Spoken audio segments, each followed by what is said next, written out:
Hey guys, welcome back to my channel. So in this video, I'm going to talk about how my squat, bench, deadlift are doing and some of the cues that I've been using that has really helped me improve my lifts and gain back my strength. So after my knee injury and not lifting for a while, I started back really low on my weights. I talked more about that in last week's video, where I started and how much I've improved so far. But because I had to use lower weight, I basically relearned how to do all three of the lifts, relearn my form and make sure what I'm doing is really fit for me. So there are a few changes I made here and there that definitely has changed my form. It has fixed a lot of my problems from the past, because in the past when you're just pushing for lifts and going meet after meet, you don't really have the time to drop off the weight, and also you don't want to because you want to keep on adding strength. And on top of that, I'm just gonna talk about the lifts from the past few weeks. In the program I wrote in last time's video, I did 3 weeks of that just normally, and I added 5 pounds for most of my heavy lifts each week. And then for my 4th week, which I just finished, I decreased my volume for my accessory work. So basically I just took off a set, lowered the weight, or decreased the RPE. Some exercises I just took out for the week, for example hip thrust, since that does work my hip a lot, which I don't want any irritation to happen. And then for my intensity work, I upped it even more. So I tried to push my intensity more but decrease my volume, so I'm on a deload or a peak. And then next week what I'm doing is I'm gonna not do the program, but it's gonna be RP9 singles for all 3 of my lifts on different days. It's basically just testing to see where I'm at and how much I've improved. And then after that, I'm gonna get my friend to coach me, since I'm basically almost back to where I was. So I need to have a progression, and I can't just add 5 pounds each week. So yeah, I'm just gonna go through each lift one by one, and then I'll put timestamps down below.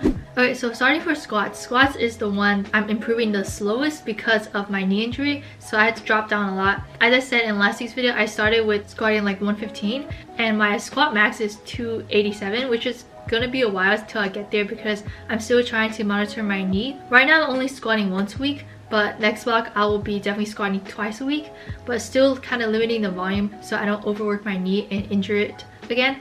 So on week 3 of this program, I did a 210 triple. So 210 is 84% of my max triple, which is 250, which is pretty good. I'm already around 80 something percent.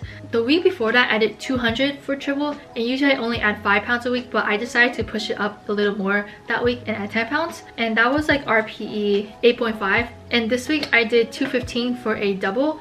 I could have gone for a triple, but I didn't want to overshoot and overwork my knee, but that was RP 8-ish. So for squats, even though my form does break down when I get to heavy weights, it doesn't break down as much. So in the past, the problem I had with my squats were knee caving, and also my hips would shoot back, and I would basically do a stripper squat. So the reason why that kept on happening is because I use my lower back too much, since my lower back is super strong from pulling conventional, so I don't use a bunch of my leg muscles. So what I've been thinking for squats is to use my quads. That's the biggest cue that has helped me. Other than that, I also try to think of keeping my knees forward for a longer time. So when I'm on the way up, I don't push my knees and my hips back and shift backwards, but I try to move up instead of back. So keeping my knees forward, which does cause me to use quads more, and also just thinking upper back into the bar and then feet down to ground. So it's more just thinking up down motions instead of forward backwards motions. And then I've changed my stance a little, so I moved my stance in so my feet are closer together. The reason why I do that is because that's where my knee wants to cave into, so it's really hard to think of not caving my knees because it's something natural. So instead I just move my feet closer, which then makes my knees still on top of my toes instead of having my knees inside my foot. So the problem with me moving my feet closer is that then my hips would get tight, since my hips move easier in a wider stance. But it's just trying to find a perfect balance between standing closer so my knees don't hurt and opening my hips so my hips don't hurt. And also my feet are pointed outwards, and the way I try to find my stance is I just take an empty bar and then I just squat really deep, and then because the bar is so light, you can move your feet around and kind of shift to where you find your most comfortable position is. Sometimes that's not your strongest position.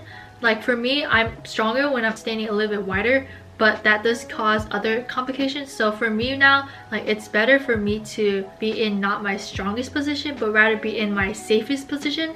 So yeah, that's basically what I'm thinking of for squats. Just a lot of using quads, a lot of up-down motion. Make sure my center mass is midfoot, and then full foot pushing downwards while your back is pushing into the bar.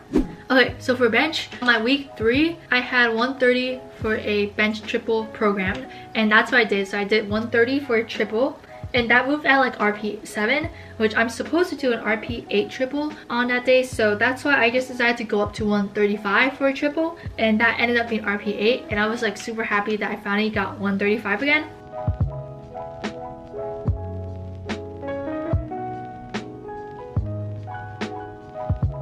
The week after that, I programmed 140. So on my first set, I tried to go for my 3rd rep, but because I accidentally pushed the bench backwards, I had to be really careful not to hit the rack on the way up. So my position was kind of off, so I failed the 3rd rep. So I was like not really satisfied with that, since I knew I had a 3rd rep in me. So I redid the set and I got 3 reps. So I did 140 for a triple, and the most I've ever tripled on bench was 145. So 140 is really close to that, and 140 is 97% of 145. So I'm basically all the way there for bench. So my bench like just suddenly improved a lot, and the main reason why is not because I feel like my strength is back, it's because I changed my technique. The most important thing I changed about my bench is that I changed my pressing angle. So in the past, I would have trouble with touching too high and then failing to lift. That's what happened on my first attempt at high school nationals. So one thing is like always touch low for me, which that does make the lift easier because that's a higher place on my arch, so that's less range of motion. After that, I think of pressing down. So like pressing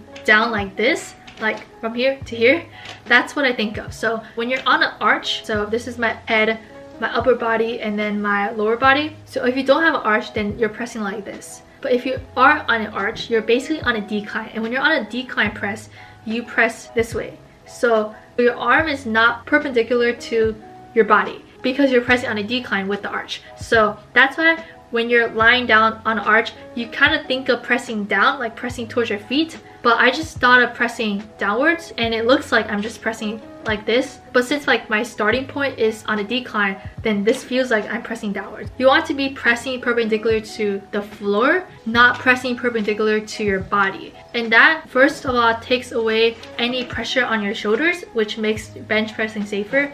That also reduces range of motion slightly, and it just makes you in a strong position because pushing downwards is so much easier than pushing forwards. So that's the cue that really changed my bench press, and that's the cue that suddenly made me jump from 130 to 135 to 140 within like 2 weeks. In the past, I was just adding 2 to 3 pounds every single week, but I just added 10 pounds in 2 weeks. So that's the thing I'm thinking for bench. And some of the other cues that I've always used that still work for me are feet into the ground, leg drive, thinking of bringing your chest to the bar instead of the bar to your chest, and that helps you touch at a better position too. So yeah, those are my cues for bench. And then lastly, for deadlift, I also increased a lot. On week 3, I did a deadlift triple at 250. That was RP 8-ish.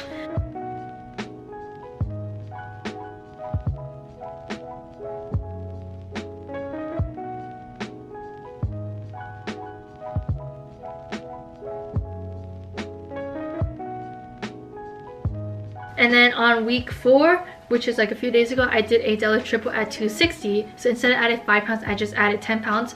And like each rep was hard and felt like RP 9, but I still managed to do 3 reps. And I probably had 1 more left in the tank. And the most I ever tripled for deadlifts was 270. So 260 is 96% of 270, which is really close. So for me, with my conventional deadlift, like the hardest part is to get the bar off the floor. So I just have to be really patient off the floor. So it's just like being persistent through that. But more importantly, like to be persistent through that part off the floor, you have to be really tight and really pull the slack out. Because if you don't pull the slack out, then there's no way that you can just pull it up like that. So what I've been doing is that instead of like using my hips and like moving forward while I pull the bar up, I just set my position and then start pulling. So that ensures me that I'm in a tight position and in the right position when I start the pull. And that way I have only up-down momentum and not forward-backwards. What I realized is that in the past, I would kind of swing forward and backwards, and that would throw me off because when the bar leaves the ground, it would move forward a little and I would lose control of the weight. But when I'm only thinking of up-down motion, it reduces that forward backwards motion, which is like a waste of energy. And also I'm in a really tight position that I can spend time in and like wait for the bar to get off the floor. So it's just a bunch of staying tight and patience.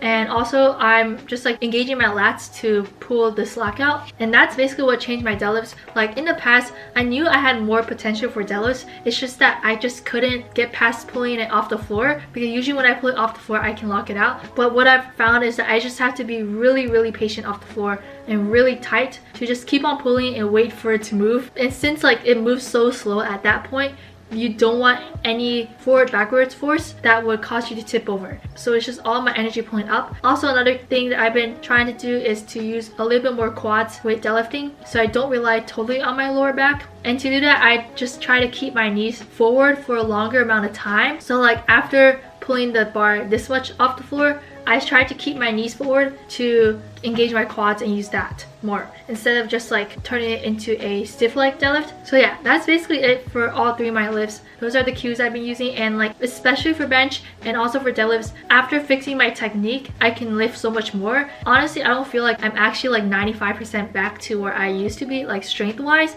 but my numbers are there because of all of the technique changes I've done. Long story short, your former technique is really important, and not only in like preventing injury but also in improving. So that's why like after this injury, I've really been focusing on my tech and like making sure that my technique is in the most optimal form before trying to push my weights a lot.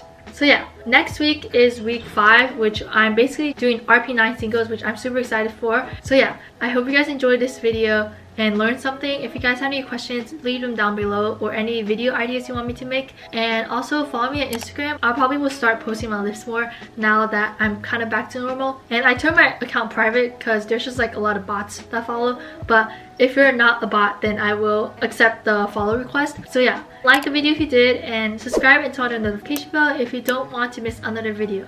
Thank you guys so much for watching, and I'll see you guys soon.